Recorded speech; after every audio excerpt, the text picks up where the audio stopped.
Have you ever heard someone mention the white rabbit in a movie or song and wondered what on earth they meant?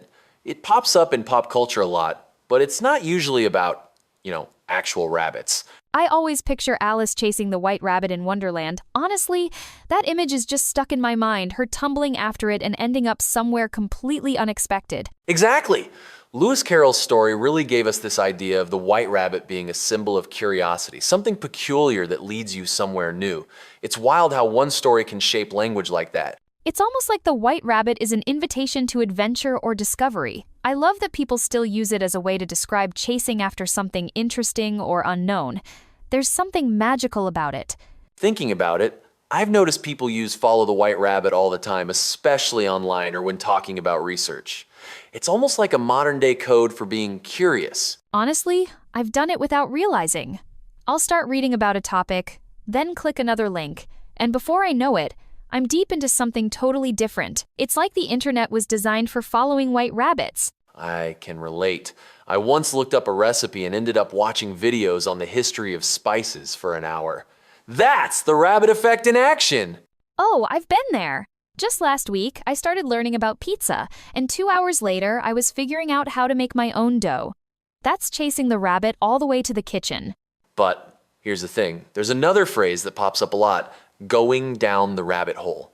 Some people mix it up with following the white rabbit, but they're a bit different. What's interesting is, following the white rabbit is like that first spark, something catches your eye. But going down the rabbit hole is the whole journey that comes after, sometimes endless and a little confusing. Right.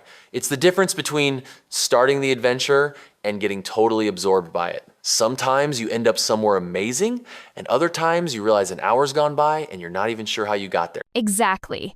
I've had evenings where I went down the rabbit hole of pet videos, and suddenly it was midnight. It's both fascinating and a little dangerous for your sleep schedule. That raises a good point. It isn't always positive.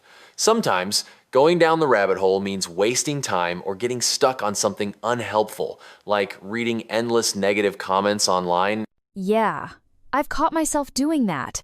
1 minute I'm just checking the news, and suddenly I'm lost in a sea of debates and arguments. It can really drag you down if you're not careful. But there's a flip side. It can also lead to discoveries or new hobbies you'd never expect. It really depends on where that curiosity takes you. I love that about it. It's neutral, really. Following the white rabbit can mean finding your passion or just getting sidetracked.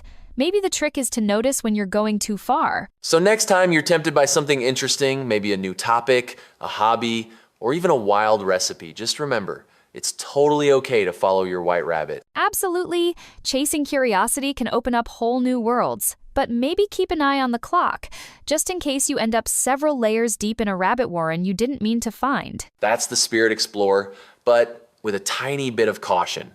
Who knows what you'll learn along the way? Here's to all our listeners out there. May your rabbit holes lead you somewhere wonderful, and may you always find your way back in time for dinner.